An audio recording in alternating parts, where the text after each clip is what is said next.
Welcome everyone to the Vermin Sermon. Today we're going to talk about a variety of things, starting with the Dirt 5 features trailer. There is a trailer for Dirt 5. It gave us a lot more information about it.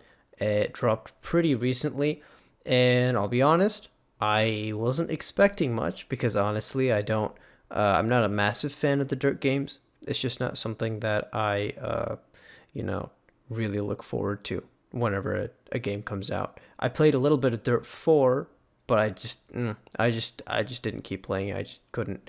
It just wasn't for me. Luckily, it was through Steam sharing. One of my friends actually helped me with that, so I didn't actually have to buy the game. I was able to play it through Steam sharing for a little bit, and I just lost interest. However, there's a lot of stuff that I think they added that I know that I wasn't expecting, and I hope that maybe you guys will also share in the same idea here. So, as for game modes, the game does have quite a few actually. It has Stampede, which I don't exactly remember what it was. A lot of these there isn't that much information on. There's Stampede, Sprint, Pathfinder, Rally Raid, Ultra Cross, Icebreaker, Time Trial, Land Rush, Gymkhana. So Gymkhana is returning. That is something that I got a little bit more time with the trailer. So people who like that in Dirt 3, you're gonna like that it's back. I was not a massive fan of Gymkhana. I mean, I think it's all right. I mean, but it's there. I have no idea what Ultra Cross is. I think that's basically Rally Cross, but they wanted to, Extreme. yeah, just really just call it something else. Extreme Rally Cross. Gymkhana is essentially autocross, but you-hoon. Yeah. It's Yeah, like that's pretty much it. it's like you know what the next level from that is? Stunt run. Oh. Kind of. I don't know. That's a weird. Surely they build some cars and You they know. can do that. Oh, the suspension would be crazy though. Yeah, it would be though. Yeah. What All right. suspension by the end of it?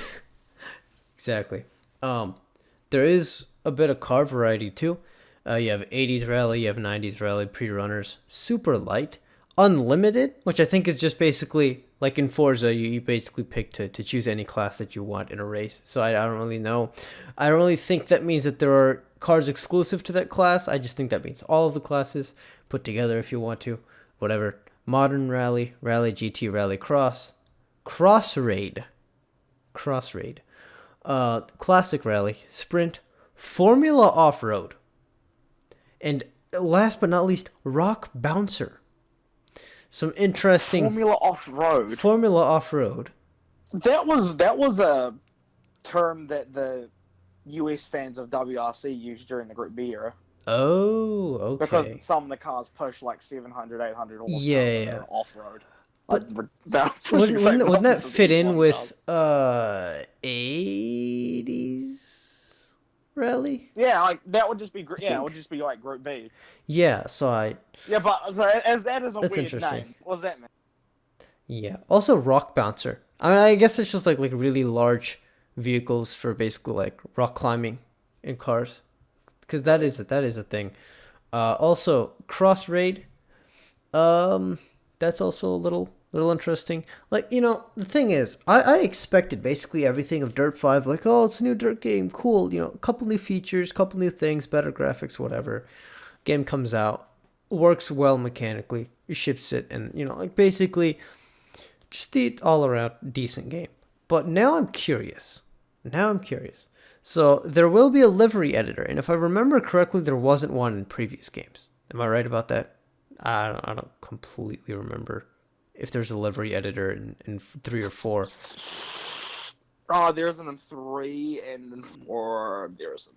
There was Yeah. just different skit livery Yeah. skins for cars. You pick different. Yeah, because I remember I think they had like DLC for liveries in some of the Dirt games. So I think that's a first for the series.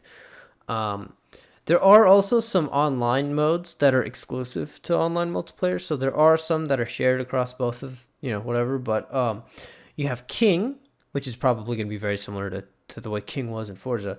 Vampire, that's interesting. Probably really just like infected in Forza, like Horizon 3 and 2. not like 4, which they changed some things. Maybe it might be, who knows, whatever.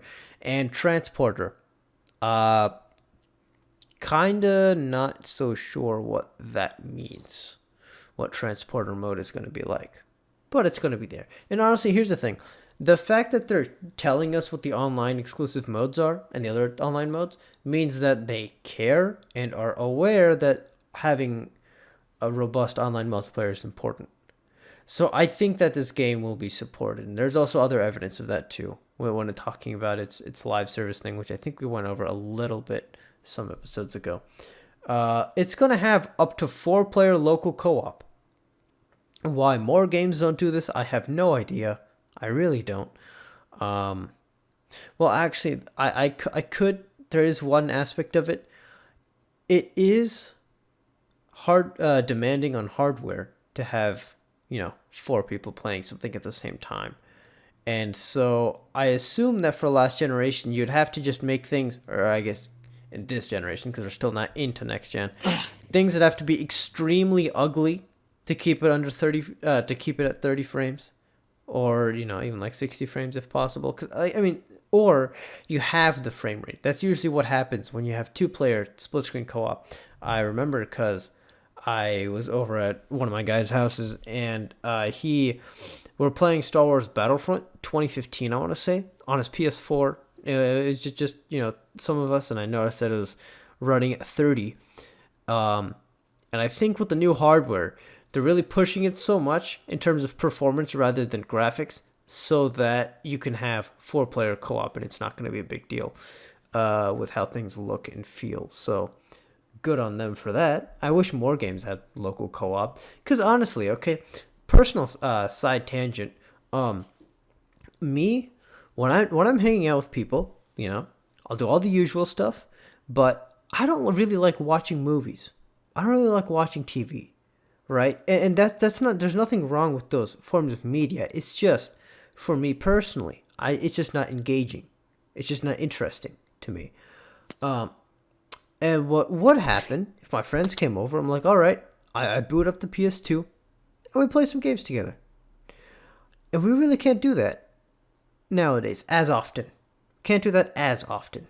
If you have a Switch, then yeah, because basically all Nintendo stuff is local co-op because they understand that it's still important, which great for them. But I hope this is the beginning of a lot of racing games on next gen having local co-op, because I think that would be fantastic. Yeah. So as I was saying, it's not groundbreaking, but it's more than I would have expected, and I think it's one of those games I'll consider getting it on sale later. I'm still not completely sold on it. I don't think I personally would be willing to spend $60 on it, but I can understand a DiRT fan spending $60 on this easily. And then also for me, I think it would be worth getting. So I don't know.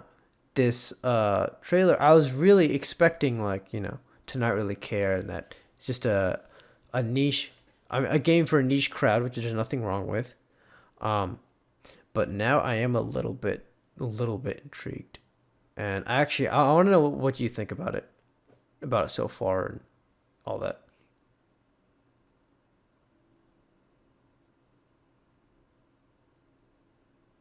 Hey, yo, my guy. Oh, my No, brain. we're not editing that out. We're not editing that out. It's going in. You had like solid 10 seconds of dead air. Let's go. I was literally staring at it. Was the fucking it's the flag I have in my wall. It's the Born to Die was fucking. I was just staring at that. No, but the DiRT side, that's honestly, hilarious. let me put it this way: the people who are going to get it, or they know what they're going to get, they're going to enjoy it. Yeah. It's more like, how do we show other people who may not play or have played the DiRT franchise, Yeah. how do we get them there? Yeah, I guess. Because I feel like that's the just thing kinda with happening. racing games in general. It has the same problem with fighting games, but in a different way. Is that I feel like a lot of we don't get a lot of new people flooding through. or Yeah, at and least they're actively I flooding through. think it's one of those things where we're just trying to please the main crowd so much that we don't even consider how do we bring more people in. Um, which is funny because with Need for Speed they've attempted to please the main crowd since 2013 and they haven't successfully done that yet, I'd say. So interesting. It is interesting. Yeah. Um, so I think yeah, it's almost bizarre when you see little bits of innovation because we're so starved from it. And I'm not saying that like it's groundbreaking, but it is making me a person who is not normally interested slightly interested in it. So if that's what they're doing, I think they're succeeding. And I think this is the game that is developed under Codemasters, but by the people who worked on Drive Club and Onrush and stuff like that. I might be wrong on that, but I think some of those people are working on this, while the other studio are really mainly working on Dirt Rally. Um, if that's the case, I guess that would also make sense as to why there's so much more stuff going on because it's different studios, different I guess philosophies for how you want to make the game. Really interesting. Um, yeah, Dirt 5. I might consider getting it on sale, but honestly, I don't know. Um, for the next thing we're going to talk about is leaks for Forza 8. So, this was something that happened a couple days ago. It's on some website which says that the actual leak itself was from 4chan. So, all right, take it with a grain of salt. This is not I guess quote unquote reliable information. Maybe it is true, but I don't know. It's way too early to tell. There is supposed to be an Xbox event on the 23rd of July, 2020. Um, and so I guess we'll find out then. Maybe. Because it could also be that it's not revealed there, but it's revealed later. People are saying that on the 23rd of July, on the Xbox event, there's going to be a showcase of some new Xbox games, including Forza 8. Um, the first thing that they mentioned was that there's going to be a new tire pressure model. Now, I'll be honest, I think Forza Motorsport, albeit it's like the more realistic cousin of Forza, whereas Horizon is kind of, like do whatever you want. Um, I think they should actually focus on other things that are more gameplay oriented than simulation oriented because and maybe the internet will beat me down on this, which is okay. You can like honestly, you know what? If you want to leave a hate comment in my comment section, go ahead. I really don't. I don't mind. Go.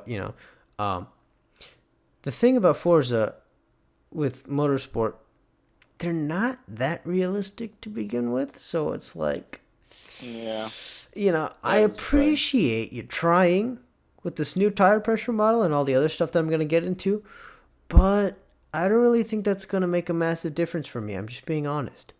Forza has felt all right with the wheel, but it's never felt like wow, this is amazing. Anytime if I'm going to play Assetto Corsa, fantastic with the wheel. And I have never played iRacing, but I bet it would also be fantastic with the wheel. Forza has sometimes been hit or miss, but even when it's a hit, it's like, yeah, You want it it's all to right. hit? It's all right. Well, I mean, yeah, as opposed to miss. Um, so new tire pressure model. Cool. I actually hope that because you see, I see Forza Motorsport as a simcade, and I see Horizon as fully arcade, albeit with like touches of reality.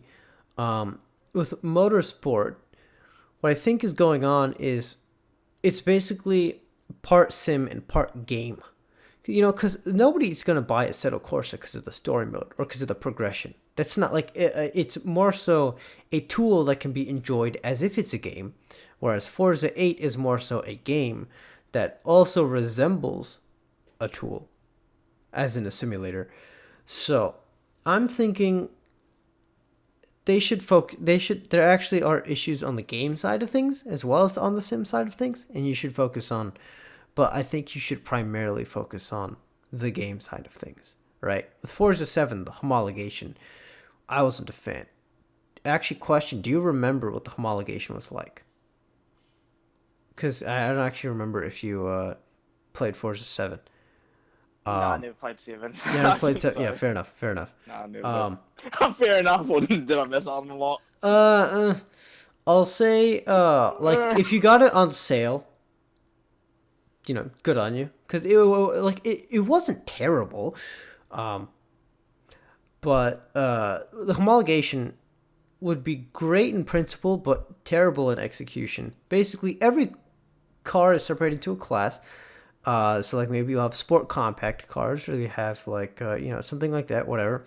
They have they have a bunch of restrictions on their performance index. So it might be like, okay, that has to be B class 525 or something like that, um, or like 675 or whatever. There's compound restrictions, tire width restrictions, and horsepower restrictions, which honestly I'm completely okay with. Actually, I like that because I have to be creative with my build. Except every time you buy a car, it automatically buys homologated parts. What that means is basically one set of performance upgrades that gets you basically close to the top of the regulations is already purchased with you with the car. See, there's no brain power required. It tells you, okay, you have restrictions, but you're not even gonna like. You know what would have been nice, honestly. It can still do that, but you still have to pay for the homologated parts, and maybe even extra because it's doing it for you. That I think would actually be fantastic, because then it's like, okay, I buy a car. It's it's let's just say it's at the start of B class, and with homologation, it'll end up at the top of B class with certain tire width and tire compound restrictions and different stuff like that, right? I buy it, and it tells me, okay, one predetermined set of parts, like you can automatically put it at the top of B class and like do all the stuff that you need to do to get it homologated, or like at the top of it, and all of those parts together cost, let's just say 30,000 credits, but there's a 10% increase on the price because it's doing it for you. I think that would be fantastic because it gives you credits abundantly enough to where you can do that. You can just like, whatever. Yeah, sure, go ahead. Cool.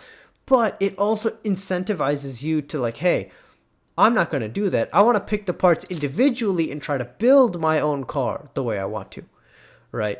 I guess maybe 10%, give or take, you can, that doesn't have to be hard set. But I think what they should have done is you have to have these certain restrictions to participate, and you can choose either to pay extra for it to do it for you, or you figure it out on your own. I think figuring it You out think in on a your own game would like be great. Forza? You think in a game like Forza where they just throw money at you, they'll want you to pay for like everything? Yeah, You they'd can. want you to like make use of it. Here's the You thing. have a use for it. You have a use for the money. Horizon You're not 1, just brute-9 it up. yeah, Horizon 1 does throw a lot of money at you, and actually, per race, it will throw way more than like Horizon 4 or something like that. You'll have races that give you 30,000 credits, 40,000 credits, 50,000 credits.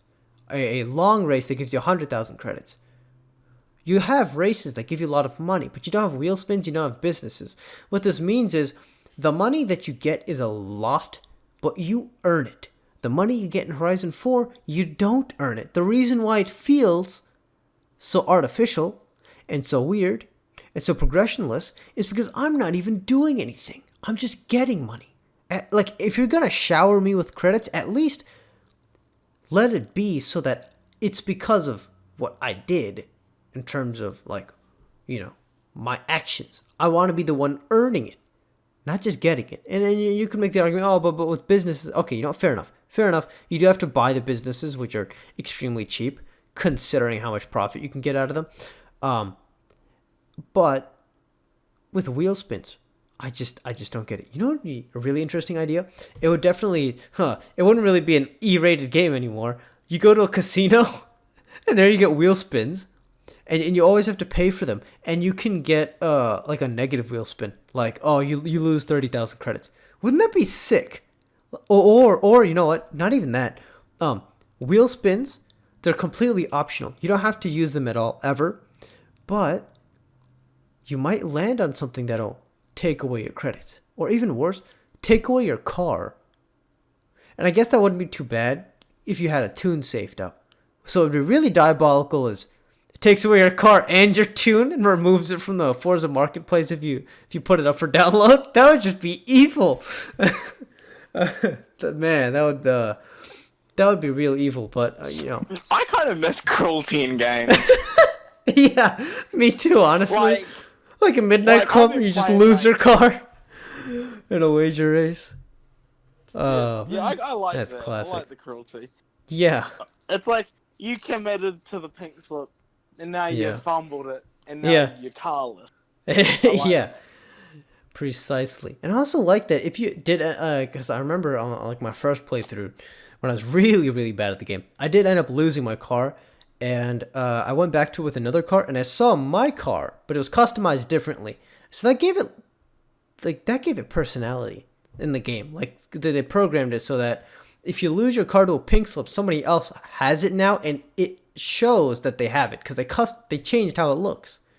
Because they're not gonna want it to have to look the exact same as yours necessarily. So I thought like just those little bits of attention to detail. Man, we talked about Midnight Club again. What do you know? What do you know? This is basically the Midnight Club podcast. In any case, back to Forza.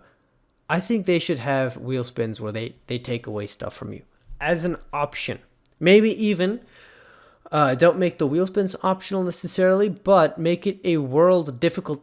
Make there be a world difficulty setting, like an overall massive difficulty setting that you can change. You know how in the crew, if you have the hard, I guess, or if you have no driving assist, you'll see a little red steering wheel by your name, and then if you have sport assist or whatever the heck it is, you'll have an orange steering wheel, and then if you have all driving assists, you won't have anything attached to your name when you're playing online with other people. Make a world difficulty setting that affects progression. Maybe there are car restrictions, you have to unlock Horizon Blueprints, class restrictions, everything else. Wheel spins are optional, and you can lose money from them as like a hard, quote unquote, hard difficulty setting. And you can change it at any time, but the moment you change it, what'll happen is you'll lose the ability to have that icon by your name. Because think about it, you could play it on like an easy standard Forza progression difficulty setting the whole way through, and then when you play online, you switch it to the difficult thing. Well, now you already have millions, hundreds of millions of credits, and you have loads of cars. So I think they could really wisely implement something that would make the game a whole lot fun for a lot of people. And and again, I don't know anything about game development, but I don't think it's that hard. I really don't think it's that hard. Have a couple car and class restrictions, maybe make money more scarce. It's up to them. Have wheel spins be completely optional, so like they don't automatically run through if you level up after the end of a race, or I guess during a race. And then you can lose money from them. And have that be an option that could incentivize people who want to just have that little bit of flair next to their name when they're playing online, or something like that. I think that'd be fantastic. But we're, I guess off track. Forza 8. So, there's gonna be dynamic track temperatures, which I think was a thing in Horizon 4. There weren't tracks in Horizon 4, but I think it just means the road temperature changed, and also according to the season. So cool. Again, I don't really, that's all right. Not something I'm really super excited for, but I understand the sim crowd does want some changes. So there you go. There's going to be a new atmosphere pressure system, which affects air density, dynamics, and power. I also might be reading this wrong. Atmosphere pressure system. I mean, yeah, I guess air pressure would cause changes, but again, it's when you're making a game, it's about priorities, and I really don't know. Is that something that they want to do? Who knows? There's gonna be a redesigned suspension system. Now, see, that is something I consider significant enough, probably in the way cars will feel. Also with the tire system, honestly, where that alone could make it more fun to drive. Where I think it'd be worth doing, more so than an atmosphere system. But hey, whatever. I don't make games. New ranked online system. It doesn't really say much about it, but if there is one, that's good. There wasn't a massive problem with the ranking online ranked modes in Forza 7 necessarily, because eventually people who like to just ram other people are not going to be playing those ranked modes. So, and some of them also were non-contact. I really don't know what they're going to do, but you see, even if I don't know what it is, them saying that as a priority, as something that they're going to do, means that them thinking about it means that they're thinking about it, and them thinking about it likely means that the game's going to last longer than it would if they aren't considering online play. Because Need for Speed Heat hadn't had online races technically, but you don't really have a lot of thought put into it. It's just kind of there, and you don't actually like deliberately go into online races like you did with Payback in 2015.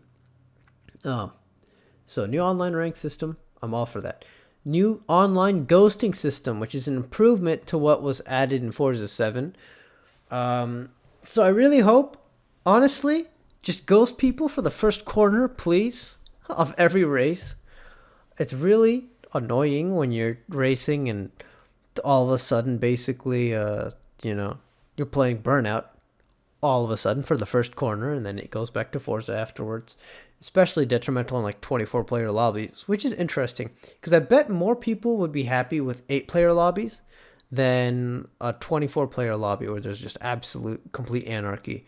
So yeah, Stelio, actually, what would you prefer? Like a bunch, rather you have 8-player lobbies and it's more, I guess it's like less chance for everyone to run into everyone else, or would you still rather? Yeah, I'll compromise, I guess, a part of the racing experience for a 24-player lobby because that would be more entertaining. If I was going in like the full kind of sweetie, kind of like even Simcade experience, yeah, I kind of would want collision. Yeah, but like, would you want? I love doing the racecraft part of it, but also you get monkeys and shit.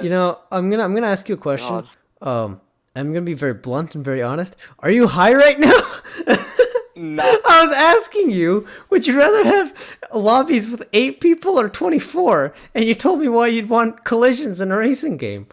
I mean, I don't think I recovered from the toilet. I don't think. Man, I don't think I recovered. What an episode. It can't just be Street Fighter 3 lives rent free in Stelio's head, honestly. What about a match? Fucking you and Dick. But 24A or 16. Honestly, like what do you think is fine. 24 is fine? Yeah, but like the thing is, if I had to put a number on it causes like so much like wreckage in races though. I mean, it's absolute carnage. If I had to put a number on it, I'd say 16 because 8 16 is a good compromise. 8 seems a little sparse. To be fair, even 24 honestly shouldn't be too insane because that's how many people are on the grid in like a DTM touring car race. Yeah, but you see, the problem is it's like 24 professional race car drivers versus 24 Forza players.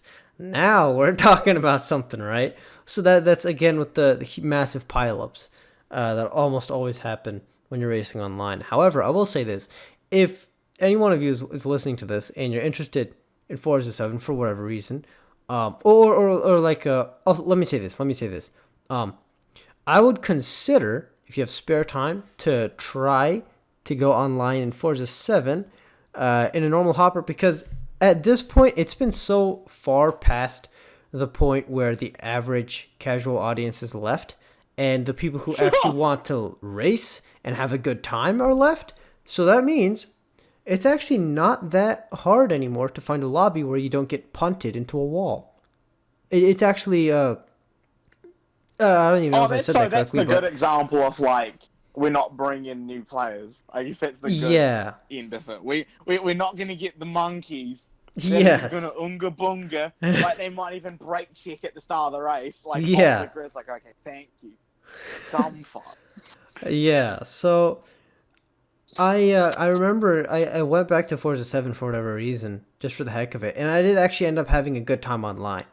So really, with this online ghosting system that they mentioned, it's really needed for the beginning of the game's life cycle, and then when things die down a little bit and it's a little more, I guess, calm and contained, I think things are gonna end well. So that's pretty cool.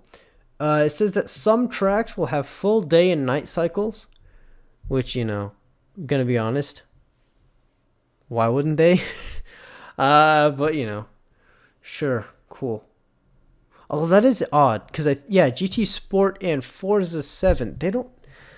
Oh man, I don't remember. Do they have a full day and night cycle for those races? I actually don't remember if they do or not.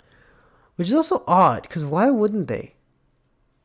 Again, I don't make games, so there has to be a reason for it. There has to be a reason why it was either more demanding on that hardware, which is interesting because games like Horizon 4 and Horizon 3 have full day and night cycles, but maybe there's less to consider. But no, with Horizon 4 they would have to consider track temperatures because that is something that you consider with road temperature. But I don't know. There's probably a lot of factors that I'm not considering. Anyway, some tracks are gonna have full day and night cycles. Cool. There's more information about the whole tire pressure system. There's new heat interaction with tire pressure. I'm gonna be honest, cool. Great. I don't really care a whole lot, but hey, someone's gonna appreciate that, and so might as well. Again, I think there are a lot of other gameplay things that should take higher priority. But again, I'm not the one that knows their core fan base the best, so whatever. Here's the thing. It said expanded race capacity. The heck does that mean? Expanded race I know what they capacity. mean. Maybe that like the max amount of laps you for a race is now been You see, raised. I would have. Yeah, that's my initial thought. Yeah, but to be fair, with that is Forza very fucking 7, weird wording. That is with Forza 7. You have, like, when you're doing normal single player race, you basically have like, okay, choose the length. You have basic or like normal or whatever the heck it's called. There's like long, and then there's like endurance. So like, a normal race might be 3 laps, a long one might be 6 or something like that, and then like an endurance one would be like 20 laps. I guess they mean either you have like a ridiculous endurance, like you're gonna have a 100 lap option, or expanded could also mean expanded with variety and kind. So maybe you actually pick how many laps you do in a race. Which, honestly, the thing about you being able to customize every aspect of it, I understand, like, you'd be able to do that normally when you're creating your own custom race.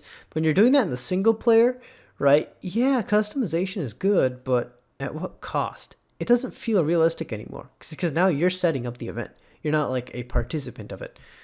Kind of, sort of. I think I worded that weirdly. What I mean is, if you're customizing every aspect of it, then that kind of takes away the realism a little bit. Because if you're in some homologated car and you're doing this race event, and I guess you picking small, like I guess normal race length, I don't know, extended or whatever, and endurance, because those are different presets. That's like, oh, it's kind of like a different type of event that I'm attending rather than I'm playing a video game and I'm customizing how many laps I want to do. I don't know. Maybe that's just a weird thing with me. I'll say this: I'm not the core fan base for Forza, so The fuck, none either. yeah. So like, it not only is it hard to speak on. Take everything I'm saying with a grain of salt, and take everything I'm saying with another grain of salt. Because again, this is from 4chan. This is from 4chan. Now, so this is either going to be real or like completely fucking off. Like, yeah, it's going to be either or, knowing that fucking place. yeah. I did get this stuff from a website that did organize the information from 4chan, but it is the primary source is 4chan, which is interesting, but whatever. Here's something new: off-road racing and rally racing coming to Forza Motorsport. Now, this is something that's interesting because I think Dirt Rally is a good simulator, coming from someone who's never actually like taken my car off road and just thrown it around corners. So honestly, you know what? I'm just being honest. I don't really know what that's like. I really don't know what is a good example, a good representative of what high-speed off-road racing is. I don't know what's realistic or not. But what's interesting is how Gran Turismo, because that has rally racing, feels very different from something like Dirt Rally, which is odd. Because Gran Turismo is supposed to be a simulator, and I guess the priorities is for road racing, which is fine. But that begs the question, right? Will Forza's off-road racing be realistic? And I really wouldn't be the one to tell. I guess it would be someone who's more knowledgeable, someone who maybe actually has, taken their car out for rallying and whatever and all of that jazz. So I really don't know if I could say. I think it makes sense though. The reason I think it makes sense, there are so many SUVs in Motorsport 7. It's a little bit ridiculous. So many SUVs and rally cars, which are just like, yeah, I guess you can also race them on the road, but like, what's even the point anymore, right? So I think it's the right move to implement dirt racing and rally racing because, doesn't really make sense to have all these like Land Rovers and you can't even drive them for their actual purpose. And same with other rally cars. So that's probably the one thing that I'm most interested by so far is that there might be off-road racing. But yeah, I'm gonna keep going. Forza clubs return. I don't remember anything about Forza clubs. I have no experience with Forza clubs. I have absolutely no understanding of them in motorsport. I know what clubs were like in Horizon 3 and 4, but I understand that they can be completely different. Who knows? If you're excited about that, be excited about that. I don't know. Go ahead. Cool. An emphasis on quality over quantity.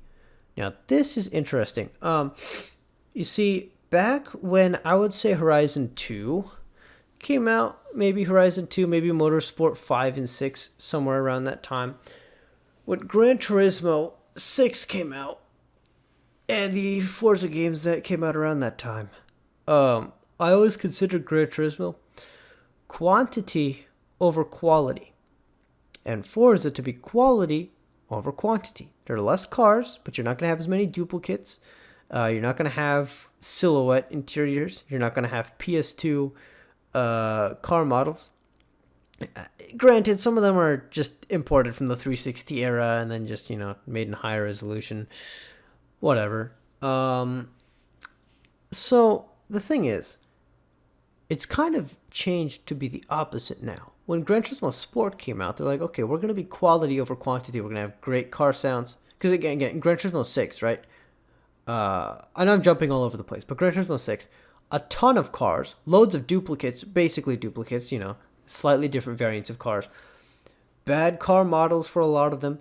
Awful, horrendous car sounds. Unimaginably terrible car sounds. Silhouette interiors for a lot of them, and so on.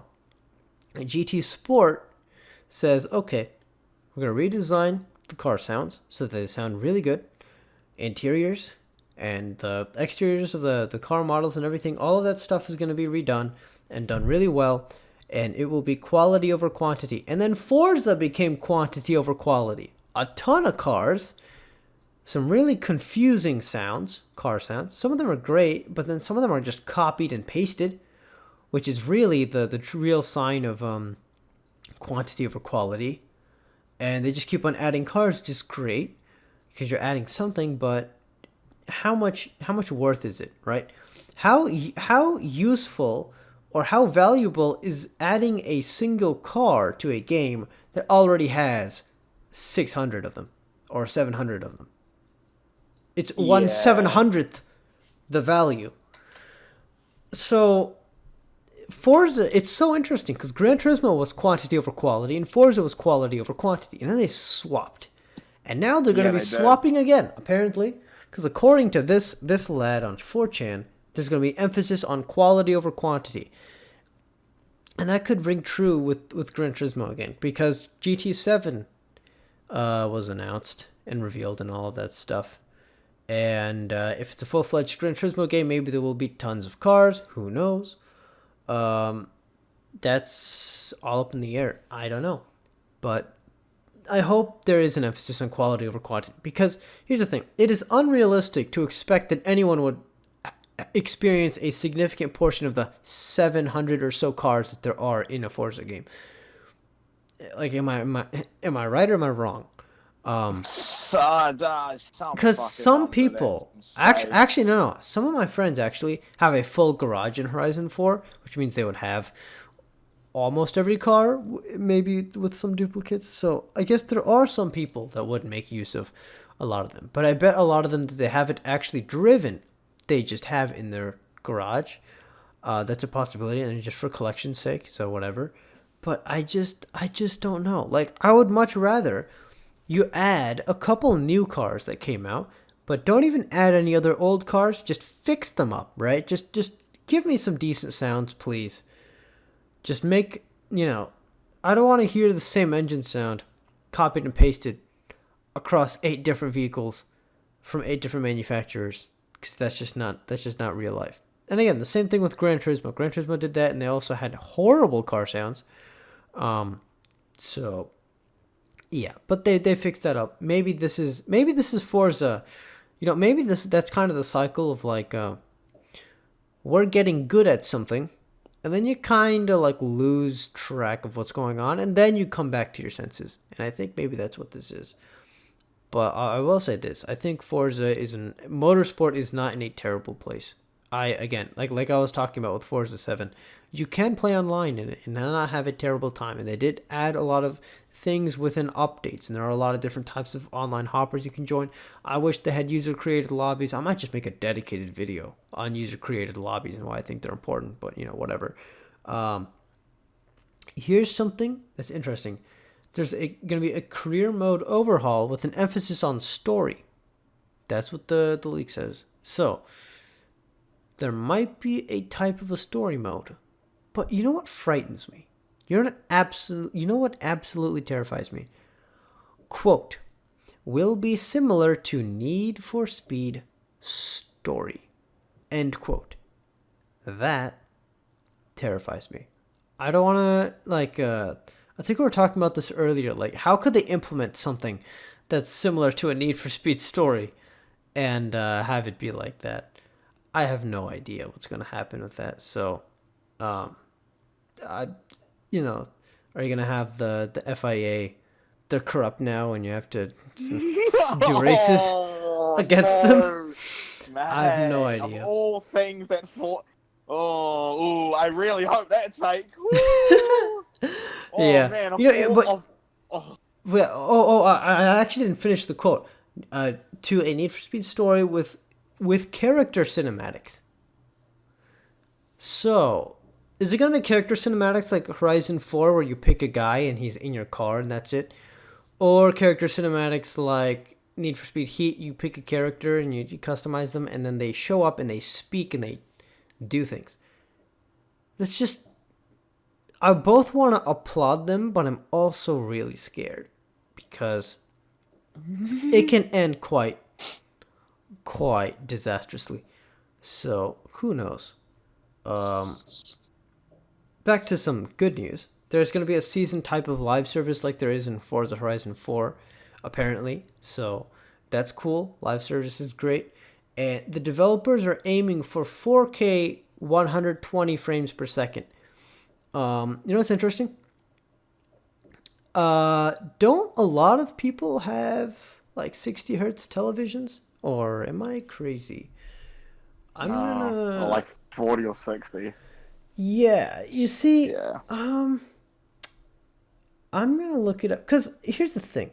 I'm pretty sure televisions actually have like a ridiculous refresh rate, but they don't actually use it in terms of the input that's being used. In terms of like, how do I say this? You will have an image.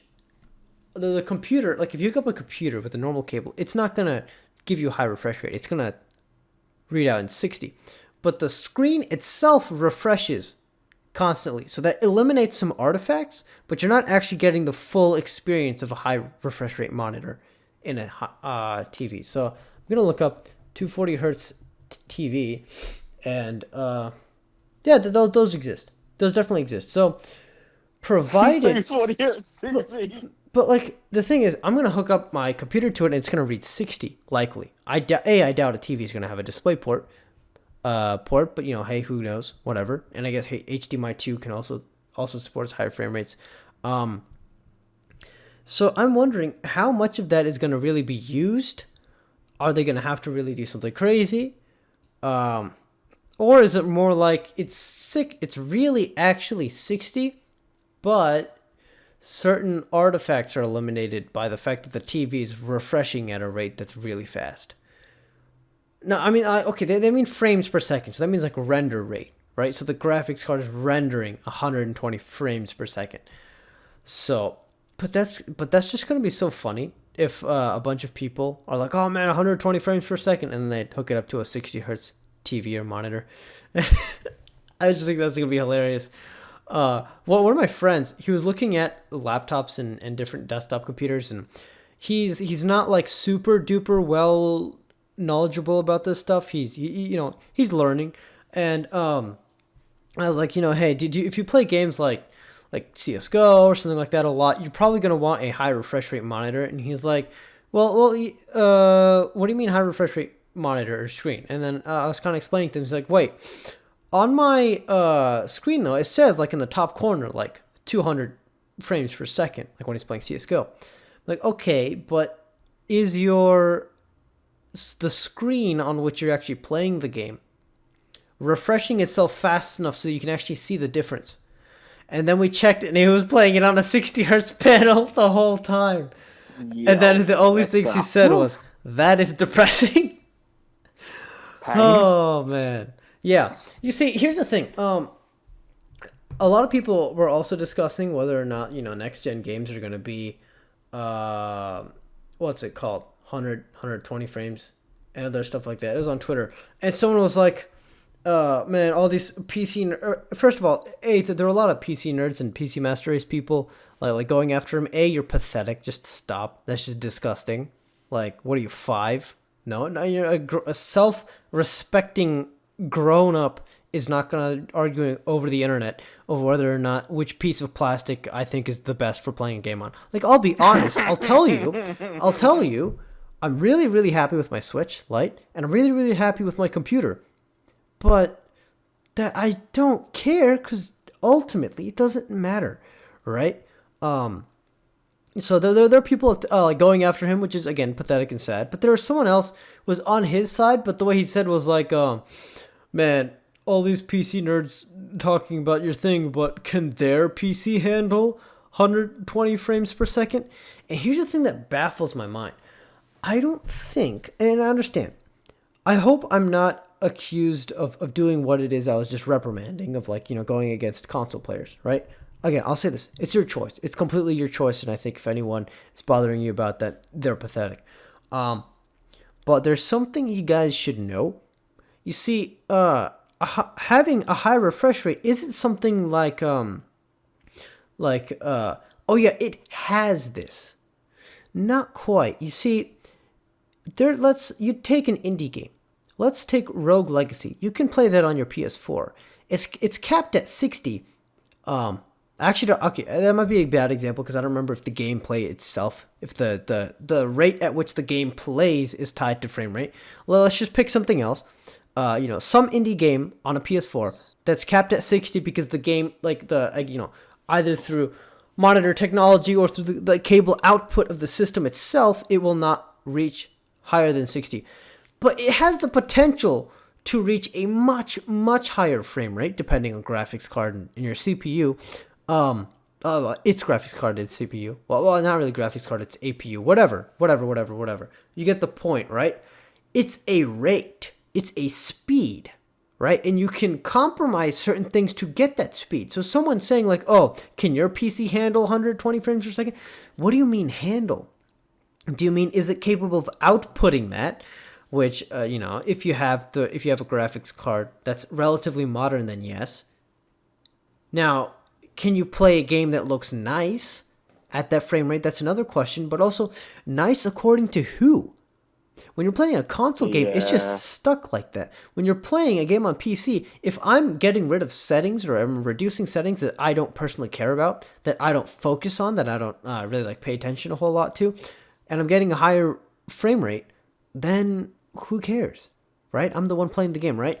What I'm saying is, right, it's not like whether or not something has a frame rate, it's whether or not something is designed to be able to hold that frame rate and have it look nice. Because again, back to indie games, I'm sure all indie games on basically all consoles would be able to run at like 300 frames a second. It's just either the bottleneck is video output signal or your TV input signal or the rate at which the game was tied to, because a lot of games are tied to frame rate. So, yeah, right, like I remember specifically. Well, what do you think the best example I can think of is fighting games, because they're inherently, because how the games work through frame data, it's inherently tied to the frames. Yes, so yeah, you that can't is important. put it to like 120 inside cheat shit. 60 locked right there. Yeah. I remember one of my friends. He has a Some PS4. Games actually, you can cheat it, but it's a mechanic. And the Street Fighter game's known as turbo. Yeah. Like if it's like a turbo 2, you're playing at 120 frames, essentially at double speed. Yeah. And that's how they. Wait, what game was it? Oh, what game was it recently? It was a racing game where the frame rate was directly tied to the game speed. Need for Speed: The Run or Rivals. Both of them have that in different areas and parts. It was the run, because I remember recently someone just uncapped and I was like, yo, I'm driving real quick. It's crazy. What the heck was I gonna say? Oh yeah, I remember I was talking to my friend. He had a PS4, and I remember him telling me, well, the PS4 has 60 FPS. That's such a weird phrase. Has 60 FPS.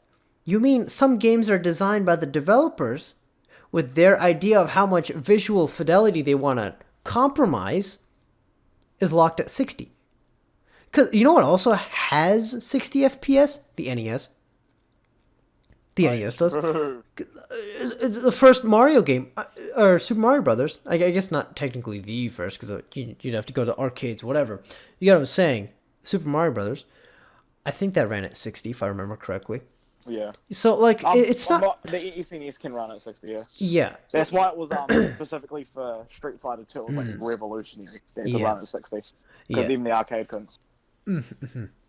You see, And we've seen how many copies that fucking game has sold. I think they've made 9 billion in total at this point. 9 billion US from just that game. That's just lot. from this. Because they've because it's on the Switch as well. Ah, okay. Yeah. It's on the Switch as well. And they bought it to different consoles, so in total, over the years, they made 8-9 billion US, which is pretty wild. Yeah. You see, with whether or not it has, I guess you could make the argument, well, now with the new consoles, they also designed the HDMI out ports and display ports and whatever on the console itself so they can support higher frame rates. But when you had an Xbox One X or PS4 Pro, you'd have to have an HDMI 2.0 cable, which is also capable of 1080p but at higher frame rates. So, or refresh rate, sorry. So really, what it is we have a lot of processing power, so games look nice enough to where we can compromise on that to give you higher frame rates. That's what it's saying.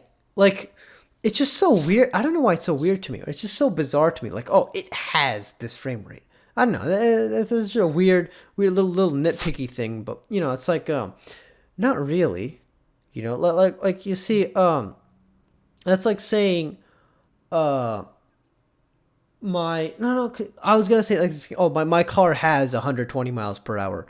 But then again, cars are limited by you can't necessarily compromise something for top speed. I mean, you can in cases, but like what I mean is a 200 horsepower engine is very, very likely not to produce something that's going to get you to 180 miles per hour, let's just say, right? So like 180. Yeah, so like I mean, but you get what I'm saying. It's just like I don't think people really fully understand how frame rates work necessarily and refresh rates. That shit works, honestly.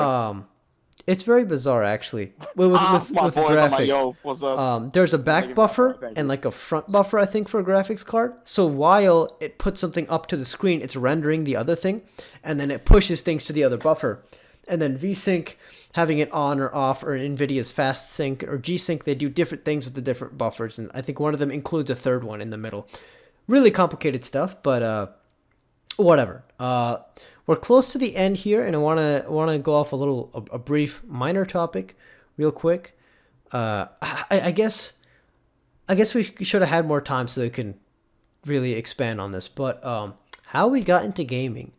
Now, my story is a lot less interesting than yours, so I'll go first. Yeah. I'll go first. So my parents, they're from India, and they they're not big tech people, which is interesting because my uncle on my dad's side is actually really, really knowledgeable about that. He was like coding in Unix. Shout out if you know what that is. For a long time, and so but like other than that, right? My whole family almost is basically like technophobes, and so our friends, longtime friends, they had an N64. I don't remember. I don't think I was born at this point. This is what they're telling me. They had an N64, and like, wow, what's this? It's really interesting. It's like TV, but you do stuff on it. I'm like, yeah, that's video games. And they're like, hey, you should get one of these things. These game console things they're pretty entertaining. And my mom's like, okay, I'll look into them. So apparently the story is they went to like some store. I don't know, like maybe Best Buy or something. Who knows? Who cares? It's like 2002, I want to say. So I guess I was born. I was 2 years old at this point. And the store representative was like, actually, the PlayStation 2 came out.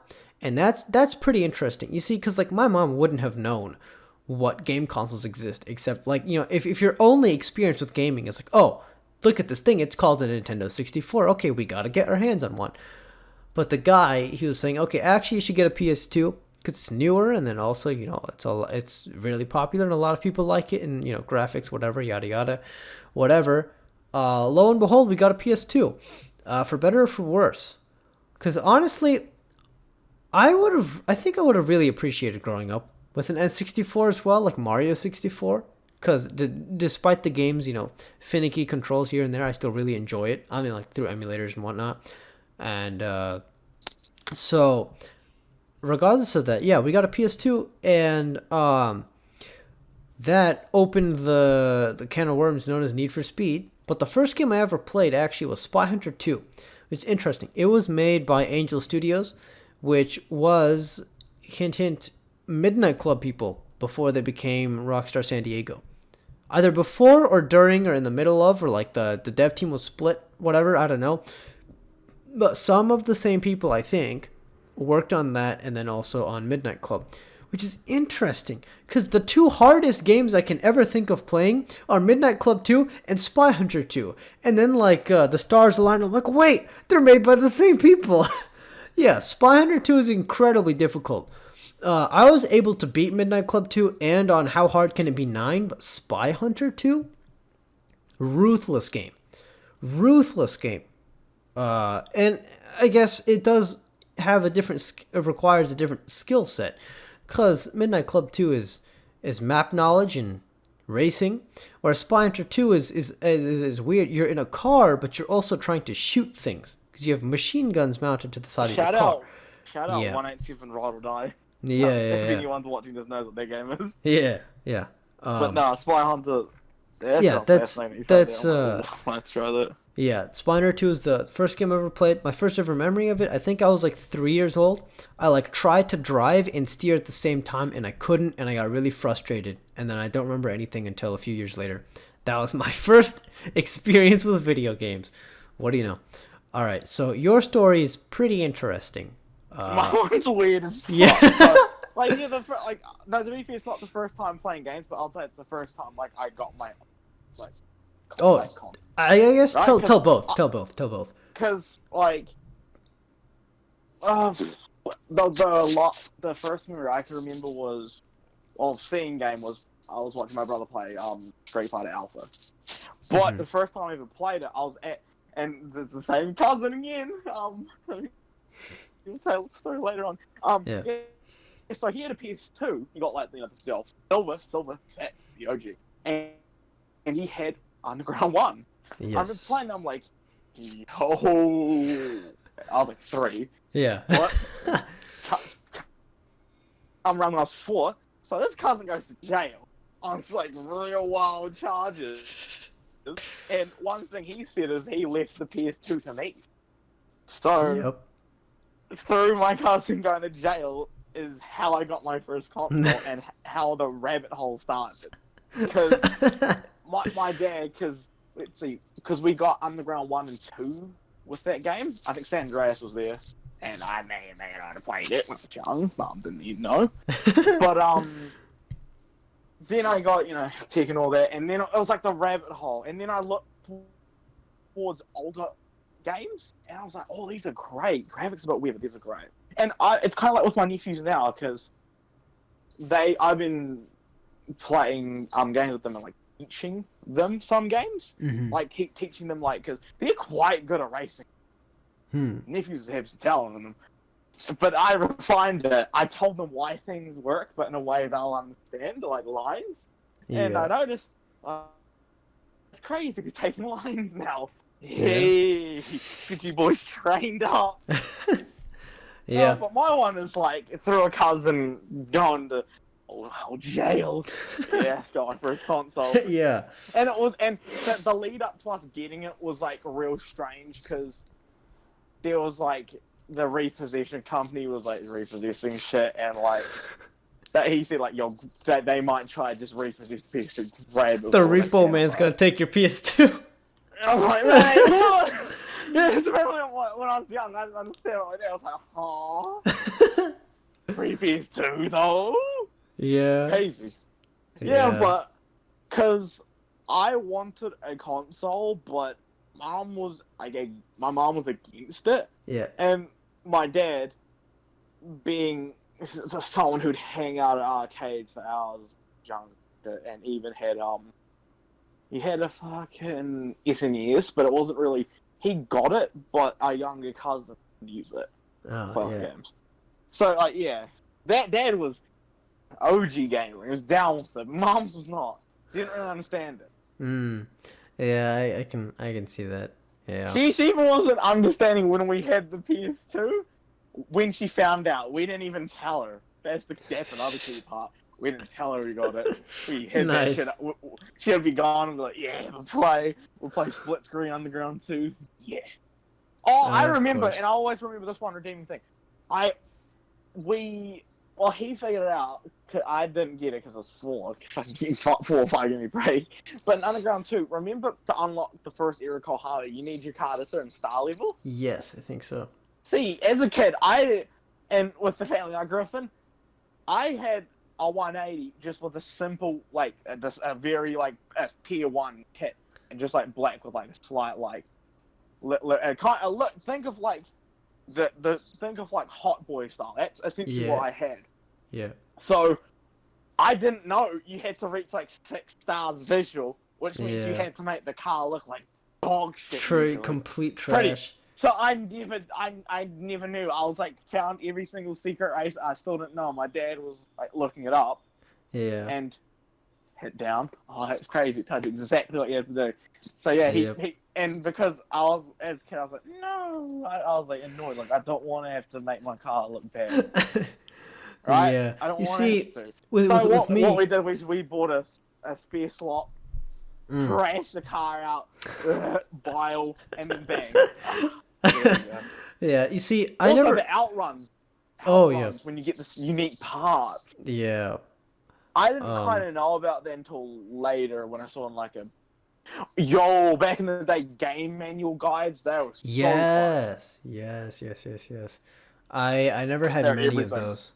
But I had one for Most Wanted, like the Prima like first edition. Yeah, I still have it. That's crazy. Really? Yeah, okay, I that's have really the bizarre. First edition Pokemon Emerald guide that came like when I bought like a DS. Those are worth a lot now. All those yeah, because they're probably rare. Because they're massive guides. Actually, I have a platinum one which is like 700 pages because it has everything about everything in it. It's and because. Yeah. Oh man, I kind of you know what? There should be one with like those. Tekken and like frame data and like all of that stuff. You say that. There's probably loads, aren't there? And that is the reason why the East for years and years and years was just completely superior to everyone else because they had phone book sized magazine books with the frame data for characters off every move and like if they had startup frames like if some moves had priority over others, shit like that. Like, Yeah. because of that, like you really could get a couple like, and I'm pretty sure they even called them. Actually, the biggest one was for Tekken 5. They were literally, it was 3 volumes. It was the almanac. They were called a Tekken almanac, and it was 3 books with literally everything about the game. Yeah, I expect so, like, man. You study those 3 books, and if you learn everything they say, you know everything, and now it's just refined time. Now it's the execution part. Yeah. What I like wild. about that is because I was like a fucking super mega ultra demon when I was younger. Since I had my friend, his mom co-owned an arcade, and his brother was like a competitive Tekken player, one of the best in our country. He worked there. Yeah. And he would, in his lunch break, mentor us, like coach me, my friend. And my dad, he used to be ridiculously good at Tekken because he played it on release. Like on location test, he played the first Tekken. And playing it ever since. So, of course, yeah. So I had like 2 very good coaches that would tell me everything. Like, I remember my dad, he says like, I don't think I ever had something, more strange teaching experience or try and tell something than trying to tell little child you what frame data was. And he managed to make it where apparently he got it in my head in some other weird way, and I actually used it with my nephew. That's how I taught them what like frame data was.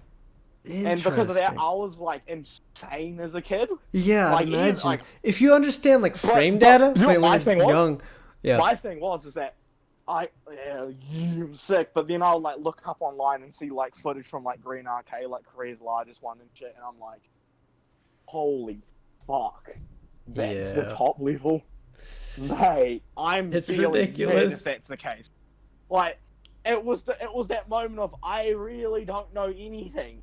What? Like, they were using moves in ways that aren't even optimal or like even logical. But it was working. They adapted on an intuitive level to the game, and I was like, that is the mark of high level play. It in is anything, not just fighting games, in anything in life. Because you know about the whole idea with how your brain works, System 1, and System 2. Yeah, I think we were talking about it. Yeah, that having System 2 open to just be able to think. And that actually, and racing, that applies to, you see the guys who, you know, they'll try hard and get the crazy lines, but then you see the dude with one hand on the wheel, like looking over at his Twitch chat, doing these lines like that. Where it's like, he like, the intuition, it's just there, but he also has his brain to think. I feel like that is actually, there's the whole 5 levels of mastery when it comes to learning something. And the top level is like where intuition completely takes over, and you're able to essentially use the thought process making. Well, what are the other? Think about what's actually happening. The other stages. I think you might have talked about this before, but you know, just as a refresher, why not? It was like infancy, competency, refinement. It was like expertise, and then it was something like intuition / enlightenment, like that. It's essentially like you've reached. It's essentially like the whole idea with like when you see pro fighting game players use a fighting character, and people like, why is he using it like that? How is he using it like that? And why does it work? Like you've mastered. You've essentially mastered the method to where you make your own method. You have such an understanding of something that you can actually just like really it's you're gathering bits and pieces of information, and then you craft the way in which you kind of so like succeed. So all you boys like learning anything, do it by the book, do it by the method. Like I know you boys might want to do some cool spicy shit, but you need to know how to do something one way before you can even learn to do something another, like the optimal way, and then you can maybe do something better in a certain situation. Actually, the great, it's probably like mahjong, shogi, or chess. It's like that. Like there's optimal ways to play, and then there's ways that you can adapt through your own play or the play of others, like that. Actually, I that's would how consider. racing games. I can apply it to this. Yeah. So you've probably been in an online lobby, and the guy, he's really aggressive. He's right on your tail, and Yeah. he dives on you, and gets in front of you. But you notice he's overshooting, but you might not notice because you're so like your system tool is so ingrained. System one, sorry, is so ingrained on what's happening.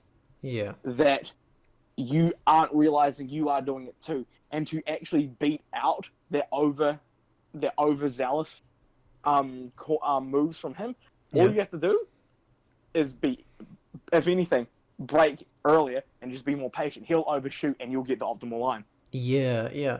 But it's just like Because I also in the notice I do moment. that sometimes. Like I get way too involved with the wheel-to-wheel battle that I don't realize that. Honestly, taking a step back is how I'd win this. So like I guess someone who's like at the intuition level would be able to recognize that. Yeah. Like, and actually, the great example is like it's like all the top level motorsport drivers at the real disciplines.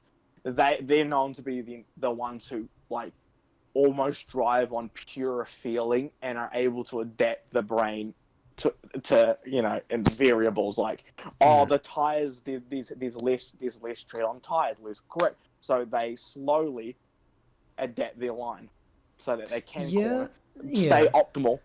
Things like that. Yeah. So you said they were what was it? The first one was infancy, I think, and then was it competency, then refinement, then expertise, then intuition? Yeah. Yeah, And I think one thing is with intuition, they also say you have to actually craft it to the point where you've trained your intuition. Yeah. Because your intuition can be wrong if you don't like keep it in check.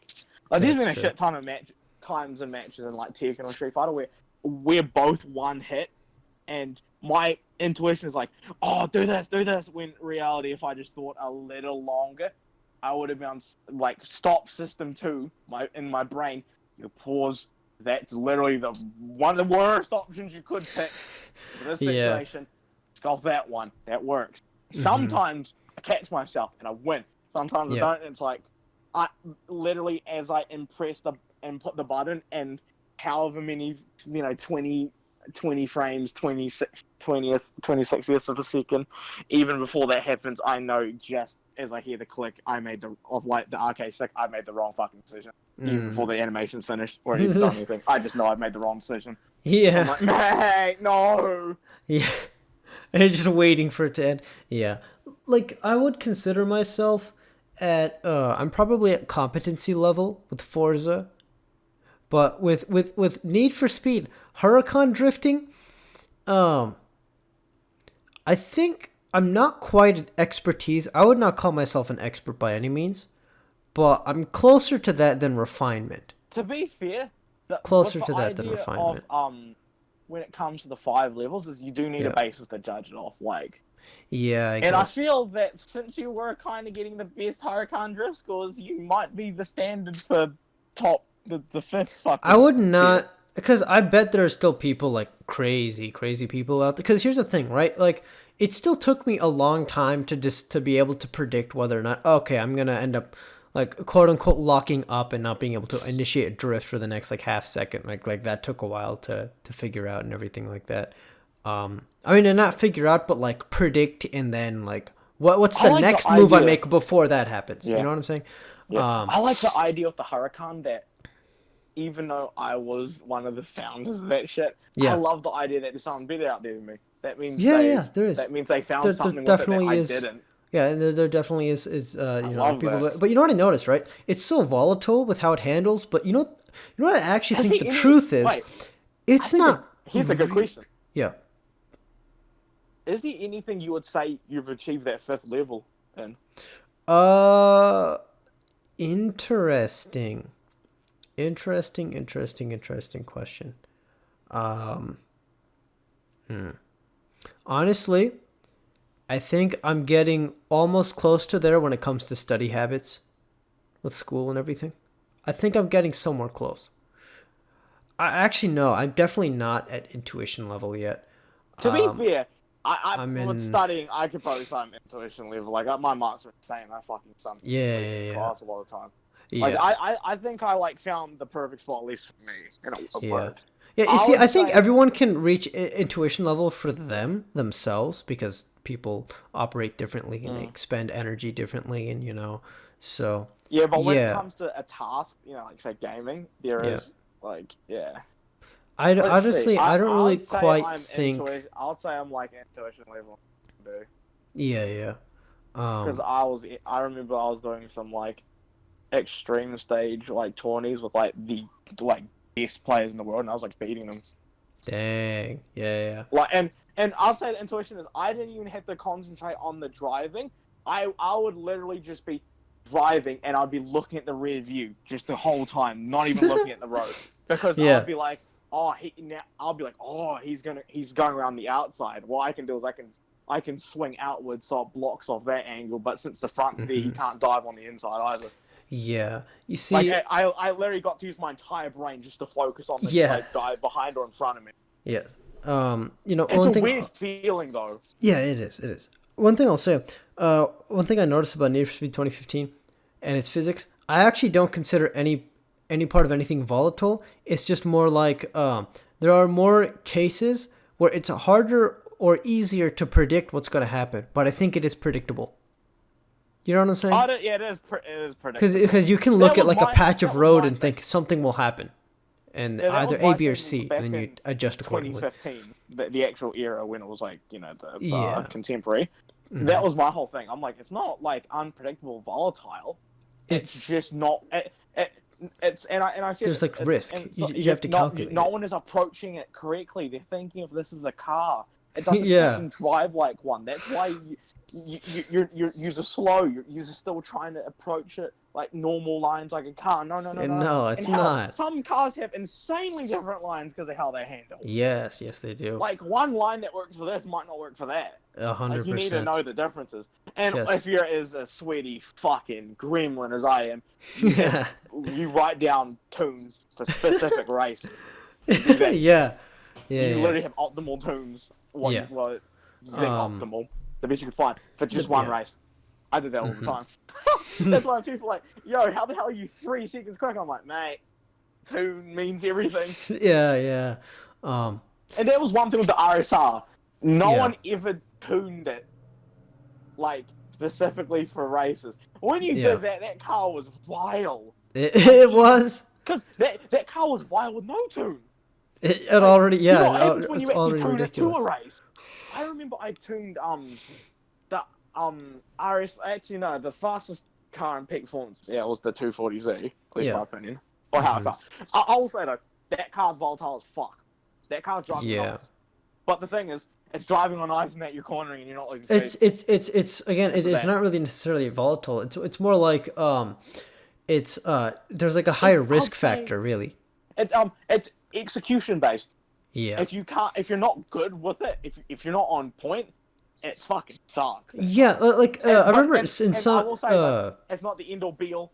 RSR is literally in stats far better top speed acceleration, but in technical close like the city, like peak performance, any of the time text, 240Z is supreme. Yeah. And like it's like when you in a racing game you'll see a car difficulty stat, like, okay, this car is hard to control, this car is easy. In 2015 it really, like, that really is a thing, I guess, in its gameplay, with how difficult or easy a car is to drive. I would say no car is completely unpredictable. It's just how easy or hard it is. None of the cars are unpredictable. Some of them might be absolutely dog shit. Like, that's true. Some of them might be just trash. I mean, some of them are bad in terms of I guess, like, turning radius and a number of or it's the base 20, or it's the base GTR, and that thing is just bad. Yeah, one thing I'm in the. Interesting. It would be interesting because in fighting games you have tier lists based off opinion, and then you have a tier list based off results. It would be really interesting to see the opinions of 2015 tier lists versus the results. That's interesting. Because the one thing which factors specifically very hot is arguably it might be the most important part of like where a fighting game character lands on a tier list is ease of use. Easy use, low Yeah. execution. That means a lot. Yeah, yeah. So I would say Actually, the 240Z, a 240Z might be very low in the tiers standings if we're talking about results, because I don't think people know how to tune or drive it. Yeah, but like just because it's like because it's easier to get it to just work decently enough, whereas with other cars you really have to spend a lot more time figuring them out. The RSR is like it's plug and play. You don't even need to tune it. It's out the box, popping. Yeah, but yeah, with other cars they need more work. You see, like going back to I guess like the stages of mastery, I guess for a long time when it came to stunt runs and Burnout Paradise, that's been my recent obsession. That score you post on Twitter is my recent obsession. I still because like if you look up like high scores on YouTube, they are still insanely higher. And I've had someone in a Discord server tell me that he's gotten 900 million points. I don't think I believe that, but you know what? I'll give him the benefit of the doubt. Do you know what my thing is? Yeah, what is it? It's not that I don't believe that. My thing would be how long that take, because that's just the time thing at that point. Yeah, no. Well, here's the thing. It's not really. It's more like how long is it until you crash? That's basically how. Yeah, that was the thing. What are the things That's the execution. Yeah, like but you need to be able to pull off. Yes. Especially if you want multipliers. Yes. Like here's the thing. I saw when you fumbled in your stunt run, I see you tried to went for the spin for the fucking multiplier. Yeah, I tried to go for a barrel roll. And it just did not work out for some reason. Well, I mean, I know exactly why I didn't. But yeah, so in any case, for more context, I posted a score on Twitter, my new personal best. Fair, one thing that counts into mastery, right? Yeah. Is consistency. It is, yeah, that's the thing. So one person might have gotten 900 million, but and say if you did 10 stunt runs, and that's one of them, what's the average? That's also important. You see, like I think run, mate, but... the reason why I think I'm getting better at stunt runs is because my average is getting a bit better. Right now, I'm averaging in the 10 to 20 to 50 million range. And because honestly, well, once you get past because of the way just mathematics works with multipliers, right? A run that lasts 5 minutes longer than one at 30 million points might be 90 million points, might be 150 million points. You never know. Or I mean, you know, it really just depends because, you know, with your scores. In any case, for context, my new personal best is 180 million points for a stunt run, which I did manage to get on Switch. So I know people are like, oh man, the Switch's controls are going to be terrible. They're not that bad. I will say that. It is disheartening. I like about that? Yeah, it's interesting. Go ahead. I like about that when if say you're getting these high scores on Switch controls, if it is harder. Yeah, that is interesting. You could champion for the Switch players. It's like you can't get what 10 million on Switch. You're boosted shit. Look at my score. You're trash. Here's the thing. I like that. Actually, a great example of that is in fighting games, the fucking surgence of the pad players. Because it was seen as the inferior fucking I'd say peripheral controller, but there's some insanely skilled fucking, actually if anything, Street Fighter, one of the best players like in I'll say a recent era, he's a pad player.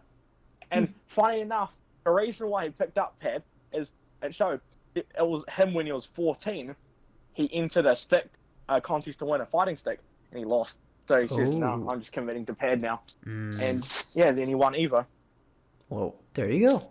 So it's like, mate, fucking that can, and yeah, he's seen as a hero, right? Not just the Street Fighter community, but just by the fighting game pad players in general. Yeah. Because like we can do this. It is possible. Really going. It is possible. Yeah, like there was a guy who won some iRacing tournament thing with a T300 RS, which is like really the low end of like the high end. If you get what I'm saying, it's the beginning that's of the. That's like piss low compared to something. Yeah, like some of those like 3,000-4,000, like those Leo Bodnar. What is it called? When it's not belt driven or gear driven. Direct drive, Oh, yeah, direct drive wheels, right? Like some of those are ridiculous Fnatic price. have like a direct drive, that shit. Yeah. Actually, with Fnatic, you can get a direct drive that connects straight to the wheel, and oh my god, the price is fucking horrifying. It's terrible, dude. You can spend like 4 or 5 grand on that, and then if you spent the same but elsewhere, a world of a difference. It's not even close. Like, it's ridiculous. You're not the champion of the god champion of Irish, and if they fucking some guy won with a pad. What? If some guy won iRacing with a controller. Oh, if no, a keyboard. A keyboard. That'd be great. Yo, he's not too insane, but I don't. There is one player who specifically in Tekken Pro plays keyboard. Wow. Yeah, wow. he's a keyboard player. Yeah. And he's like, I actually am just better on stick, but I want to explore this. Like, yeah, I mean, I guess if you, there's an indie game, Cave Story. Huge fan of that game. I think I already mentioned that, didn't I? I'm going crazy. No, we mentioned it before we were even recording. Yeah, no, I think it was before recording. Yeah, maybe. Yeah. In any case, I'm better at that game on a keyboard than I am with a controller, and I don't know why. I really don't know. But like, if I'm trying to get, not even comfortable. It's just like, it feels as though I can press the buttons faster and more precisely. Whereas, like in Bloodstained Sanctuary, like I guess like the last part of the game, I can beat it on a controller, and I can get, I can do it in like 6 minutes on a controller probably. Yeah, but on a keyboard, exact same. Yeah, on a keyboard, I think I once got to like 3 minutes and 20 seconds, or like 3 minutes 30 seconds probably. Maybe even 3:40. I had that exact same thing, but with Into the Gungeon. So on a keyboard, like, I'm piss poor, but on controller, I can do every single boss and secret boss without taking a single. Like a god run. Like, I can do that regularly. Sheesh. Yeah, hey. But on a keyboard. On a keyboard, nah. Yes, mate. I'll get shot. I'll get hit by a bullet in the first round. Some shit like that. Yeah. I guess. But back to Burnout. You see, one of the things that's interesting is I'm slowly. I think I'm still in the even like with 180 million points. I still think I'm in the refinement area, or maybe even competency. Maybe not even past competency or refinement, because I'm looking. Because you could use the extreme Hunter Extreme Hot Rod, and that would be judge yourself. Yeah, go ahead. A good way to judge yourself, in my opinion, when it comes to 5 levels of mastery, is find people in that game who you can categorize. Oh, this dude's he's the enlightenment face, and then this guy, he's alright. Oh, but this guy, he is, he's the fourth tier, and then you're like, I guess I'm here. Yeah, I guess so. I think I am in either. It's still again in either competency or refinement. Because like, one of the things is the car I'm picking, mainly it's just the standard toy P12, because the other ones are a lot more finicky. And you see, when you're doing barrel rolls are one of the best ways you can score a ton of points, right? Yeah. And one of the like ridiculous, almost broken ways, you do a flat spin and a barrel roll at the same time, and then that really like you land a jump. You do 2 barrel rolls, and it also thinks you spun like twice, because it's like the game gets confused, and you land with like an 8 times multiplier. It's ridiculous. It's really ridiculous. But it's hard to pull off sometimes. It's really hard with a toy vehicle because it's really tiny wheelbase and everything. Like track width and wheelbase are really small. In any case, talking about Burnout, talking about an execution barrier. Yeah. The Jensen. Which one? They're on the XS12. Yeah. XS12. That's an execution barrier. It's so fucking. It honestly feels quicker than the stats say. But, but it's just so hard to control. If it gets away from you, whoa. Yeah, I mean, like, also, like, the game will tell you. The game will tell you about like how hard it is to control, which I like. It literally says like, and they're not lying when they say if you can tame it, it really is one of the fastest cars in the game. Yeah. So fucking quick. It is ridiculous. I was using it throughout the whole game once I got it. Yeah. I mean, and it also like really, the last race I did in the Rossellini LM Classic, which is like one of the earlier cars you get in the game, because the AI, like once you know the map, the AI doesn't really, they're not that fast. Same goes with Midnight Club. If you know the map, you realize the AI is not that fast after all. In any case, the thing is with the Toy P12, when you're doing a single barrel roll, right? You can have the option to keep going for a double or stop. And here's the dilemma.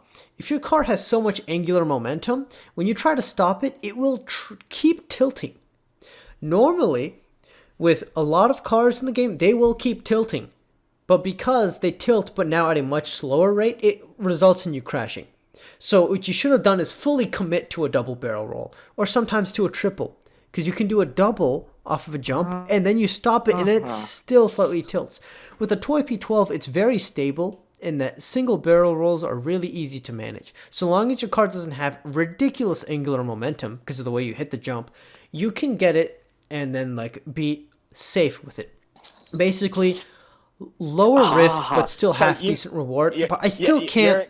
I'm trying to learn, like I can't fully tell ahead of time with the jump, like, okay, is this going to be a quadruple or is this going to be a triple barrel roll? And it's so hard to tell. Like, if that's the case with the toy cars, where you can just do a single spin reliably. Yeah. Since, the other cars you have to really commit.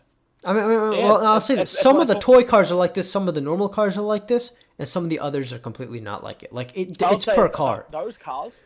Yeah, those cars... that you can reliably just do a single spin, they get high placements on the tier list, because what I said before, ease of use, right? Low execution. Eventually I want to get to the point where like I'm just pulling out the Hunter Extreme Hot Rod, pulling out like 6 times barrel rolls per jumps. I think that's possible. I still think it is. Yeah. Like I just need to learn it, like a really, really, like, what I bet it probably... Right, so I was complete trash at stunt runs for a very long time. Like I legit basically couldn't even like beat them in the main game. Then eventually, like, okay, I understand like what you're supposed to do. I had a better understanding of where like barrel roll jumps are at and different things. I get a little bit better with that. Some time passes. I eventually start getting half decent, where I'm like, okay, if I'm lucky, I can get 1,000,000 points. And then I started to like really work at it, I guess, really want to get the switchboard. Like, okay, I want to start getting good at it, right? And I got to, 20 million, 30 million, 50 million. Then, like I got to like a little less than 100 million. And then I got to 180 million. I bet I could maybe push that to like maybe 200 million or something like that. But I really think I won't reliably get much higher without like hundreds of hours of practice. I really think, like, because you know how you can make really swift progress with learning something, and then you have to spend a long time after that. You know what I'm saying? Like, do you know what I also don't like about that? No, not specifically that, but that process is, I hate once I've cracked it, I've realized, oh, fuck, I could have done this in half the learning process. That happens a lot. So it's like, optimally practicing and learning something is so important to just getting better. Yeah. Especially like when it comes to if you're actually doing something that's slightly competitive, you have to improve at a slightly quicker pace than who you're going up against, and you have to find an edge somehow. Yeah. Like you know what I honestly might have to do if I really want to get at it? Take a car, go to a certain split ramp jump, do the same barrel roll for like 6 hours straight, and like write down any bits of information that are great for indication on this jump, at what speed, at what are the odds, like this, that, and the other thing. And like maybe like, okay, it's not an odds thing. If I'm, if I can tell I'm like this many pixels away from the end of the split ramp, I know how many barrel rolls I'm gonna do. Or like, also ridiculous like that. I would personally practice.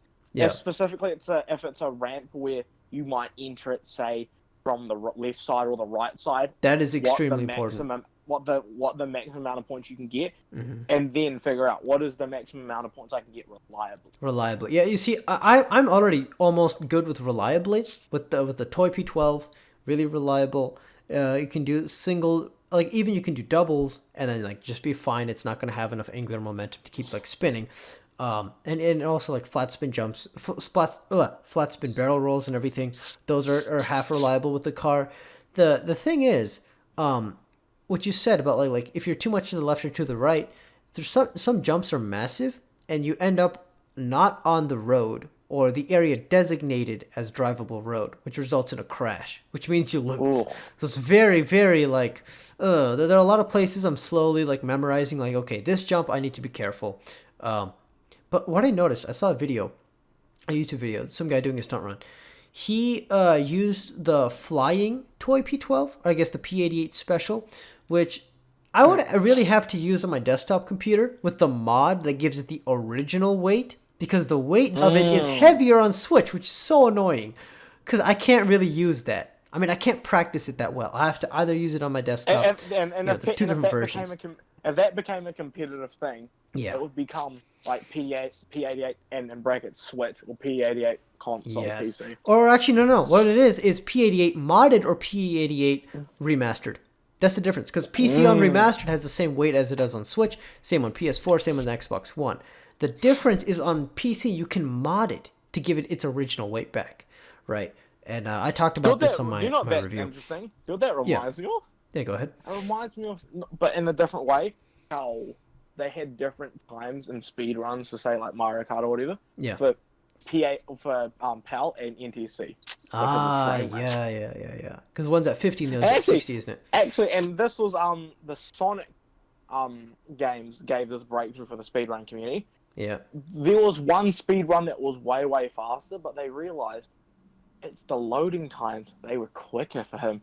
Funny enough, he was actually slower. If you counted just the game time, slower. So they did it split by split each. Okay. That became a standard in the speedrunning for every game. Yeah, I would hope so. Because, like, that's something I've been wondering. Like, what if you're on, like, an emulator or something, and maybe it does count. Maybe there's one, a specific record for emulators. I don't know, whatever. And it just loads faster. Yeah. So that's definitely something. You know what I really want to see? A tool-assisted stunt run in Burnout Paradise. You know how ridiculous that would be? Because, Are there any? I don't think, because I don't like what I don't know if tools exist that would like allow you to slow down and like use different. Yeah. What's to be it called? fair, I guess if you had it on, the this was the RPS, the PS3 emulator. Yeah. Oh yeah. Does it have any like pause stops? Because you could do it like frame by frame, like maybe here I turn a little more here, and then you get the perfect angle once you hit it to get the and not just that. And that's the reason why in a lot of other games, people like you watch speedruns and you're like, this shit isn't human. Technically, it's not. What they did was they did tool assisted speedruns and they managed to make it where this is the human limitation of what we can do with that speedrun. So it just looks inhuman because technically it was. But like, see, with the tool assisted stunt run, like, because I think the Extreme Hot Rod would probably be the best car because you can pull off some ridiculous and completely insane like barrel rolls off of things that aren't even barrel roll jumps, but like just things people found, like the community found. Like, okay, you go on this staircase that elevates and this other arch, but you just angle it just right and you can do like an 8 times barrel roll off of that, right? And like there's so many other things with it. The thing with the Extreme Hot Rod, the reason why people probably don't use it in stunt runs is because it's so easy to crash, because it's so hard to master. The thing is ridiculously quick, but it's really nimble. Really nimble. So a tool-assisted stunt run would be insane. But what I was going to say a while back, there was this guy in the toy P88. It was on the PS3, I think. So the original weight of it. And what I noticed, he jumped, hit the specific like part of a corner of a structure, which caused his car to spin rapidly, like insanely fast, right? So he lands and gets like a 50. That's some tool-assisted speedrun. I mean, like, no, but the thing is, it's a known thing. It's a practicable thing. Like, it's a thing that can be done.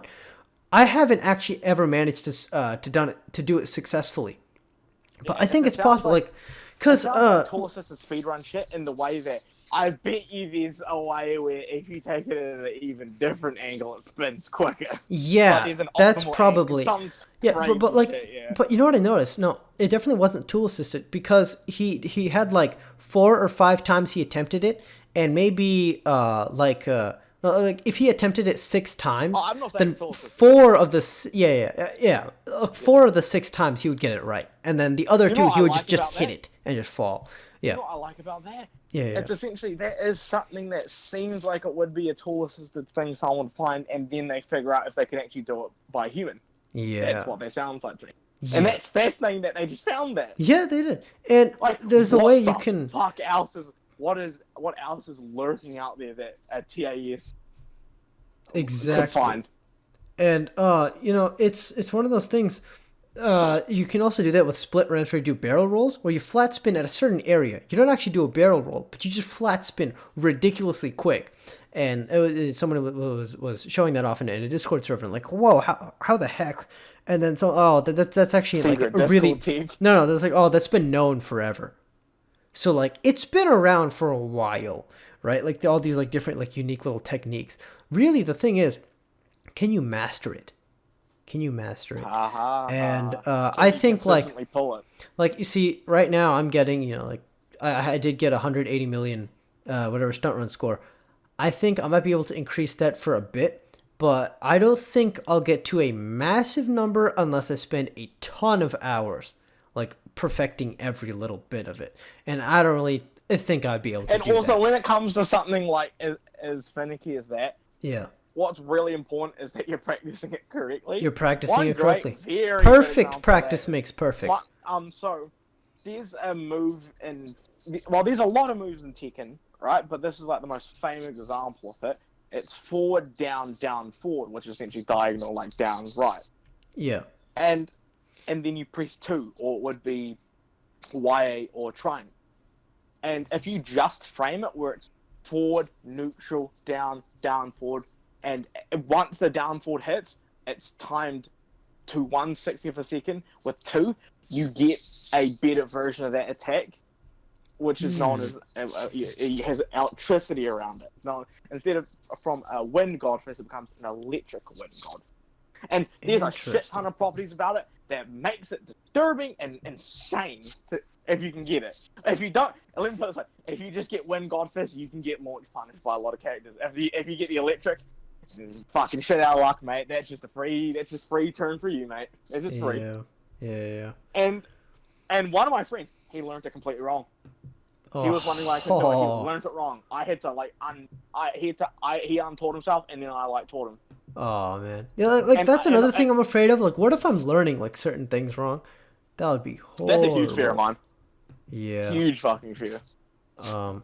Yeah. Okay. And you don't know it's wrong until like someone points it out. Yeah. Or you see someone. Oh wait, that's how you do it. Oh shit. Yeah. So it's man, like I'm not gonna like try to like like professional stunt run guy here, but it is like. The reason I am trying to get better scores, it is just like a ton of fun.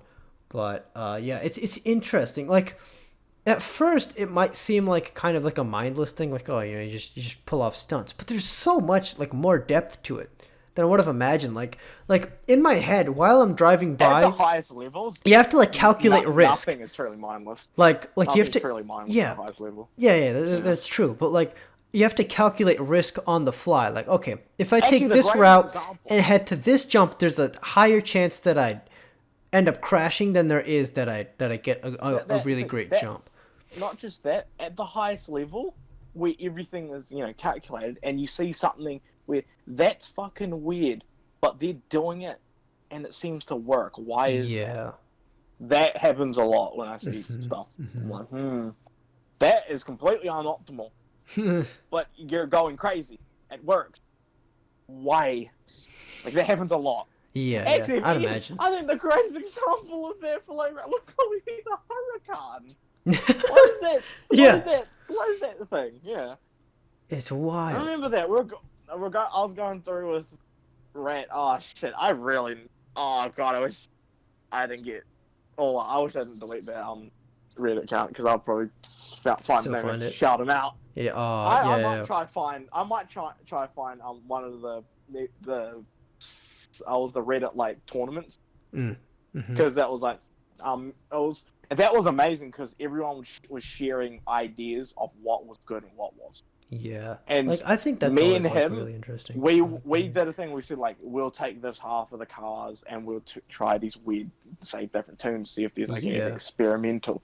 And I remember, Yeah. I tuned the Huracan to drift, and I was like, "Oh, that's good. What if I just did full drift? Oh, wait, this is really good." Yeah. Huh. Like you see, It was that thing where it's exploiting, I guess, the way that drift points register. yeah, I guess so. Yeah. Feels like that. Because like it is a combination of speed and angle and like other factors and different things, and there is like a risk factor with certain corners and how you want to take them. There's a lot of stuff to consider, and what was I gonna say? Oh yeah, I used to. You see, when Need for Speed 2015 first came out, I was really frustrated. I think I already told the story a billion times, but I figured out the tuning eventually, to my understanding of it. And I was like, okay, I'm good at tuning now. I race online with people, and usually, and this is like it's gonna sound really cocky, but I'm telling you, if you have a slight understanding of tuning in Need for Speed 2015, you will annihilate everyone unless they're using like unless they're using the RSR, right? Even then, like you can still bully them to the So you most see, part. that made me think that I was really good. And then I kept tuning, and then I found like a breakthrough with some aspect of something, and I was like, "What? This like my times can be like demolished with this new understanding of it."